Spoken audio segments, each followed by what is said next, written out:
Guys, welcome back to my channel. আজকের ওয়েদারটা কিন্তু ভীষণ ভালো ছিল, তাই জন্যই বিকাল হতে না হতে বেরিয়ে পড়লাম। আমি কিন্তু চলে এসেছি বারাসাতের নীলগঞ্জে বত্তির বিলে। তোমরাও যদি গ্রাম্য পরিবেশে সুন্দর নৌকোয় ভ্রমণ করতে চাও, অবশ্যই কিন্তু এই বত্তির বিল ভিজিট করো। সারা বছরই মোটামুটি এখানে নৌকো চলে, কিন্তু অ্যাপ্রোপ্রিয়েট টাইম হচ্ছে বর্ষাকাল।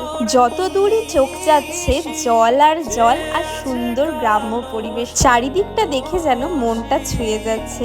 অসাধারণ একটা অনুভূতি। এখানে নৌকো ভাড়া কিন্তু মাথা পিছু 100 টাকা করে। আজকের দিনে দাঁড়িয়েও এই 100 টাকায় এত সুন্দর নৌকো ভ্রমণ। ধীরে ধীরে নৌকো কাকু নিয়ে চলে এলো এই শাপলা ফুলের এখানে। আর কি সুন্দর দেখো শাপলা ফুল ফুটেছে। আমি কিন্তু অনেকগুলো শাপলা ফুল নিয়েছি, আর জলটাও দেখো কি সুন্দর লাগছে। তোমরাও কমেন্টে বলো কিন্তু কেমন লাগছে। ধীরে ধীরে আমার নৌকো ভ্রমণ শেষ করে এবার বাড়ি ফেরার পালা। ধাবা দিয়ে খেয়ে নিলাম মালাই চা, বাটার চিকেন আর বাটার নান। দেখা হচ্ছে আবার নেক্সট ভিডিওতে, ততক্ষণ টাটা।